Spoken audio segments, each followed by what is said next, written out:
We have a lot of camos for this next game, so I wanted to get ahead and create a sort of prediction slash guide for what's to come. This will be strictly zombies, and if people like this enough, I'll probably do multiplayer and even look into the campaign. I'll be going off what BO6 offered and then looking at what the blog posts say. So none of this is confirmed, but some of it is. Starting off, military camos. These are the first 9 camos and they're all headshots. If they aren't, I'll bring this up when we get there. The 2 special camos, they have more specific challenges along the lines of kill 10 to 30 of said enemy, kill 300 enemies with either said rarity, equipment, ammo mod, pack-a-punch, 5 crits rapidly, after using a field upgrade, or armored zombie kills. For gold, it's 10 rapid kills 15 times. After we have Opal, this is 30 special kills. That includes doppelgas, manglers, them kind of enemies. The third mastery camo is Afterlife. This needed 20 kills in a row without taking damage, and you had to do it 10 times. If any of these differ, I will say so. This leads to Nebula with 10 elite kills.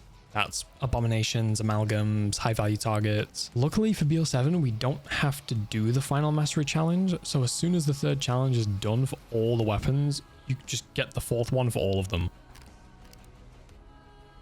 Assault rifles, they need 2000 crits for the first 9 camos. For the special camo, it was a variety of the different things listed before. And the ARs follow the normal mastery challenges. SMGs follow the same 2000 crit kills, and the special challenges are similar to the ones listed before. It also has a few extras like point blank kills, hip fire, and no reload. The mastery camos are the same. Shotguns also follow the same 2000 crits, and similar specials like the SMGs. It also has the point blank, hip fire, and no reload. The mastery camos are the same. LMGs follow the same 2000 crit kills, similar specials, but like shotguns, it also has the hip fire, the point blank, the no reload, and they have the exact same mastery camos. For marksman rifles, they follow the same 2000 crits, similar special camos. They also have armored kill challenges for the specials, and their masteries are the same. Snipers also share the same 2000 crits. They have similar special challenges, and the masteries are the exact same. Pistols share the same 2000 crits and similar specials, also having point blank kills, hipfire kills. The masteries are the same. Launchers have a slight change that they need 2000 normal kills. I think that's a given. The special challenges are similar, but the masteries are altered. For gold, you need 3 kills with 1 shot 15 times, and the rest are the same. With BL6, we had special weapons. This included the Olympia, the Siren, the D13 Sector, the Nail Gun, and the Resonator. These are just guns with less attachments. Some are a little unique, like the Sector and the Resonator. They have different ammo types. All of these either had normal kills or crit kills, but still 2000 of them. The rest of the special camos are similar to the normal, and so are the masteries. For the melee weapons, we have 2000 normal kills. Very similar special and mastery to the normal. The only difference I saw was one weapon had kills after field upgrade use. Okay, that was a lot. Now for the outliers. Some weapons were altered after Pack-a-Punch and acted quite different. These were the GS45 and the LR762. These weapons when papped were explosive, but the challenges were still to get headshots. This was very annoying because the fastest way to do this was to have the weapon non-papped. So you can only get so far into the match before the gun would just stop killing. This seemed more like an oversight and was changed quite late into the seasons. No other weapons had this issue, but hopefully for BO7 it won't happen again. From the guns I've seen in the BO7 beta, the only weapons to have PAP variants are the Jaeger 45s, which turn into mini shotguns. These can also be dual wielded. And the ARC M1 rocket launcher. This one's a little different. It's more like a charged laser, but when papped, the charge is gone. You can just fire all 25 rounds with no reload, but it can overheat. I think it's after about 5 shots. I'll also throw in the VS Recon. I wouldn't say it's a PAP variant, but all that changes is the hip fire is almost 100% accurate.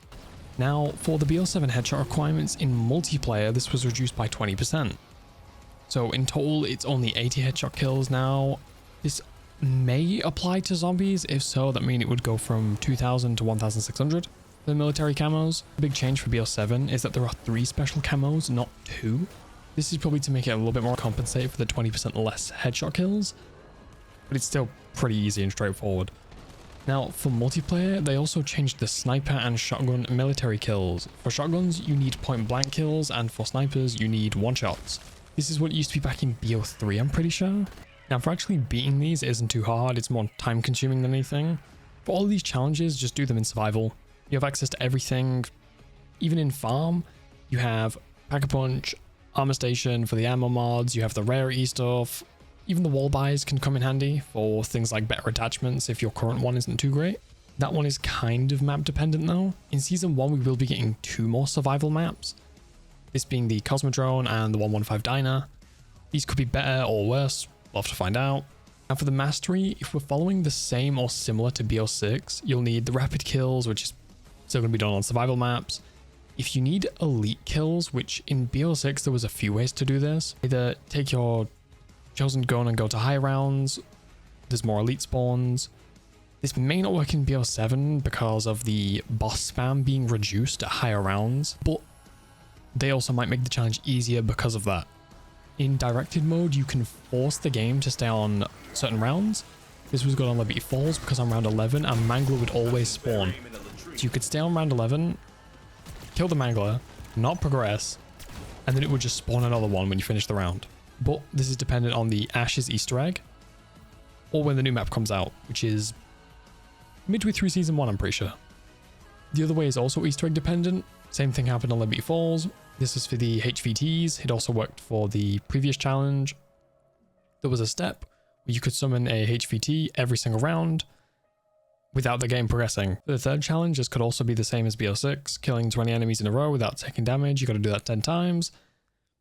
Well, you're going to slave away again in the survival maps. Now, for any reason that weapon can't be Pack-a-Punch for the challenge, directed mode is going to be better for this. With the round not technically progressing, you can keep killing the same weak enemies, preferably around round 11 to 15, where you wouldn't need Pack-a-Punch, but double tap will be enough.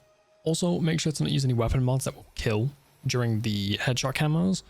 I use Cryo Freeze, just helps a little bit, keeps them still, it shouldn't really kill them.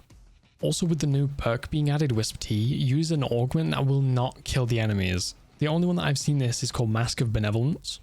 Also, Elemental Pop has Citrus Focus. This will strictly only use the ammo mod you've applied to the weapon. You can pair that with just Chill Berry.